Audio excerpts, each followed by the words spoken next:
Hey everyone, my name is Matt. Welcome to my shop. Today is November 17th and this is my weekly shop update. So I have a bunch of little things, not a bunch of little things. I got a bunch of big things here to talk about today. So let me just jump right into it.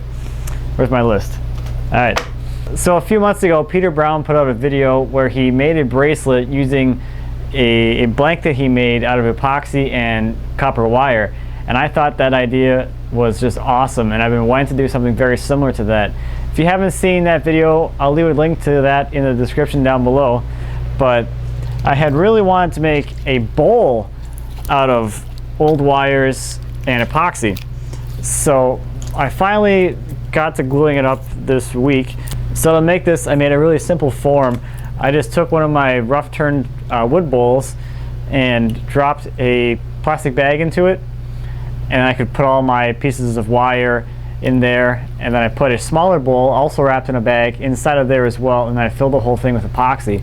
And I actually ran out of epoxy. I definitely underestimated how much epoxy you need to make one of these things, and I went through my, I think I had about half this can left, and I went through the whole thing. So I went out and I got one of these guys now. So I shouldn't run out for a while, and I can maybe make another blank. I'll still finish this up on the lathe and see how it's going to turn out, but I think it's going to be pretty awesome. I'm really happy with the way it's turned out so far. I mean, it looks cool just the way it is right now.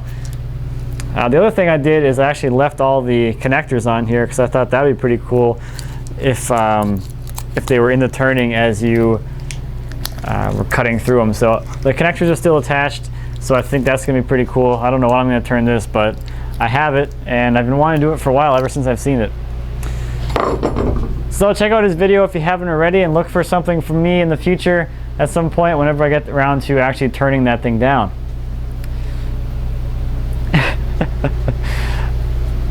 So a really fun thing I did this week is move those giant slabs out back that I showed last week by myself, or with the help of my largest toy, which is my truck. It actually went really well. Now that there is snow on the ground, I really don't mind driving around on the lawn. There really isn't any damage to the grass that way, so the nice thing here is I could back up right to, or I could drive up right to the slabs. I could prop them up on the back of the tailgate, and then I could put the truck in reverse, back up, and slide the slab into the back of the truck, drive the slab over to the pile, and then just offload it right from the back of the truck. So that made it a lot easier, and I didn't need any help to get them all stacked. And it was a lot of fun. As you can imagine, driving around in the lawn with your truck, moving slabs around is quite a blast. So that was fun. So last week I was talking about building the upper case for the secretary, and if you haven't guessed it already, this is it right here. I started out the week, I went to my local copy shop, not coffee shop, what did I just say? I think I said coffee shop. Anyway, I went to my local copy shop this week, and I got a printout of the half pattern, which I then cut out, stuck to a piece of MDF, and then made a full pattern out of it.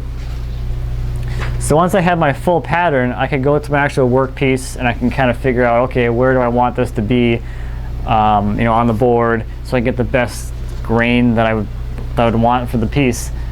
And I think it turned out pretty well. I still have a few cuts to do. The scroll board actually gets cuts down here as well, which is where the doors are going to overlay onto, since the doors have an arched top. So that'll be pretty cool too.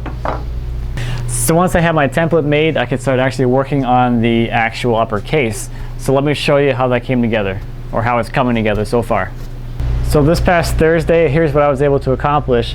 I was really flying that night. So I was able to make this face frame, which is really, it's just a real simple face frame. It's all it is. Mortise and tenon. See if I can get one of these joints apart. Of course not. So the face frame has mortise and tenon construction, a big one on top, and then a little stub one on the bottom.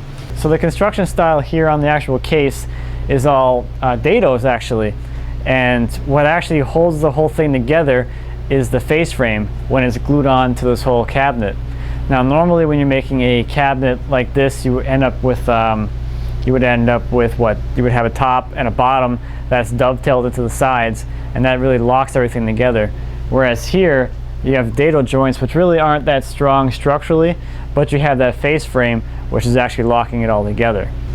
Now, one thing I did modify the plan. I wanted to have some drawers in the upper case, so I added this little section down here, which will give me some 3-inch tall drawers, which I think will be a nice addition to the upper case. To modify the plans, all I did was increase the actual height of the whole upper case. I just thought that'd be easiest to keep the space up here functional without removing any more space from it. And one kind of thing with the drawers is I need to add a divider that basically fills this area here, because the face frame is obviously wider than the side of the case.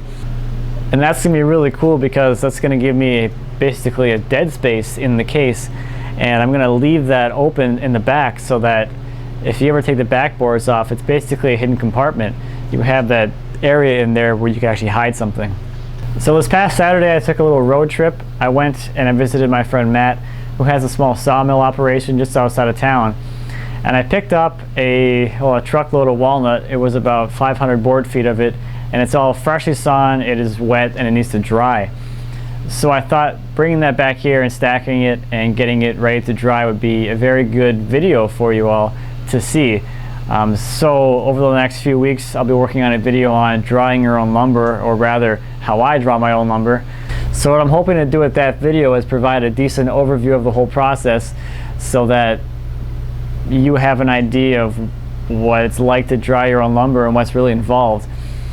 There's a lot more detail that you could really go into with that topic. So what I'm hoping to do with that whole drying your own lumber theme is to host another live event or another questions and answers session after I release that video. And that session will be more or less me answering the questions that have been posted in the comments of that video, and maybe going into a little more detail on some things that need a little more detail. So that's my plan at this point. So that's all I have for this week. Thanks as always for watching. If you have any questions or comments about anything I talked about today or anything here in my shop, please feel free to leave me a comment. I greatly appreciate it. I'd always be happy to answer any questions you might have. And until next week, happy woodworking. See ya.